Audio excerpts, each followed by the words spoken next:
Welcome back to part 2 of this lesson on the uses of noble gases. What you do need to know is the various uses of the noble gases, and you can see in the yellow, the orange and the red boxes the kind of level of questions you're looking at. So if you could name a use of helium, you're looking at getting on the grading system. If you can provide a reason we're using helium for that job and give detail, you're going to get more marks.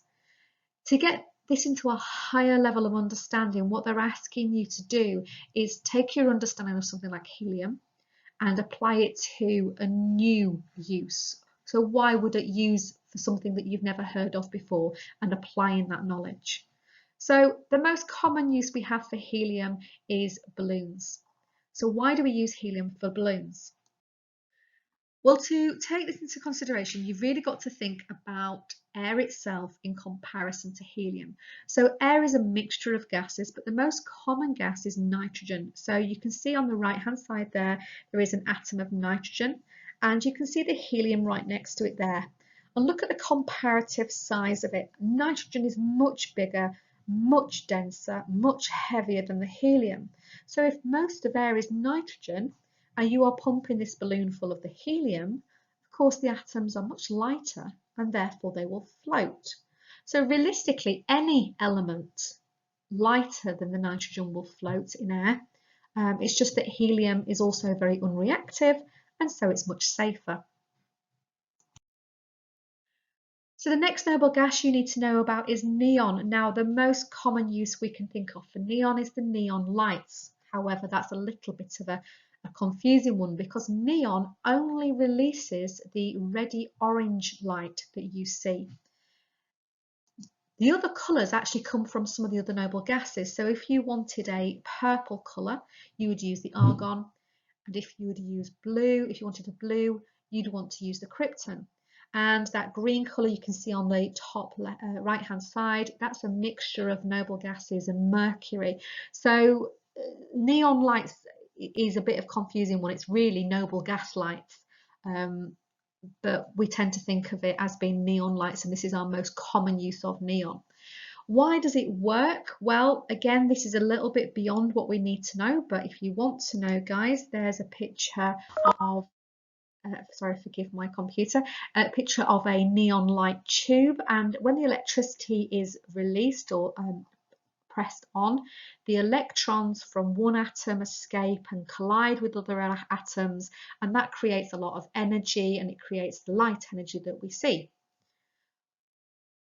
If you look at that grade 6 plus, how could we use that as an electrical indicator?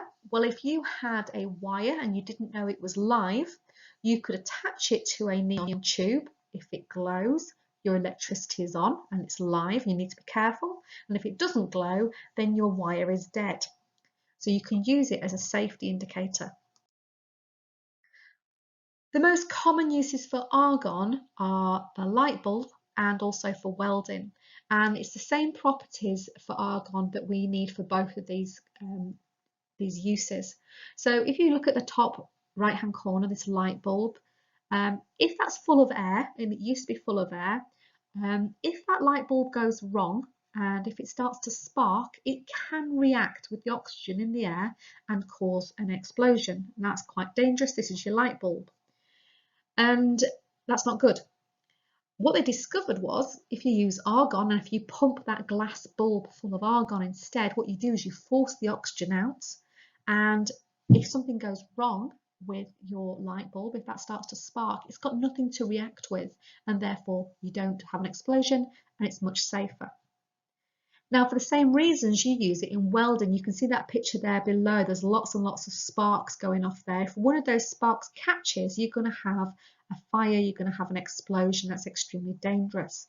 So what they do is they use argon welders to create a argon atmosphere. So you can see here, but in a bit more detail, there's actually 2 tubes on his welder.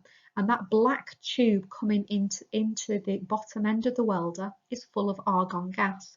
And so as he welds, argon gas is being pumped into the area as well, removing the oxygen, and if it sparks, there's less chance of an explosion. So why is argon used? Well, because it's unreactive. So finally then, this was the flashcard I gave my year 11s when we were revising for noble gases. You can see here I've got the entire group on the right hand side with 0 in brackets, because on your periodic table in your exam it's the number in brackets you're looking at, none of the other numbers. And noble gases obviously with the O made a 0 to help us remember. So what are the key things we need to remember about noble gases? Well, what did this symbol mean? It meant it was a non-metal. All the noble gases are non-metals. This one meant they all had full outer shells, or full outer energy levels, whichever one you prefer. That made them unreactive, didn't it? Very unreactive, or we use the word inert. We also said that all of the noble gases were colourless gases at room temperature, and they were the 4 things we said all noble gases had in common. We then said we need to know about the uses of noble gases. So helium was used in balloons because the atom is very small, it's very light. Neon was used in neon lights. We talked about argon being used in light bulbs and for welding, but in reality, krypton, xenon could also be used. Now, radon, the final one, is a bit of a funny one. It's still very unreactive. It's a bit of a weird one. It's an unreactive gas, but the nucleus that I said was not really important in this lesson is actually really unstable. And that makes radon radioactive. So you can imagine why we don't use it in balloons and we don't use it for welding. It's radioactive. However, it can be used to help cure cancer, to kill tumours.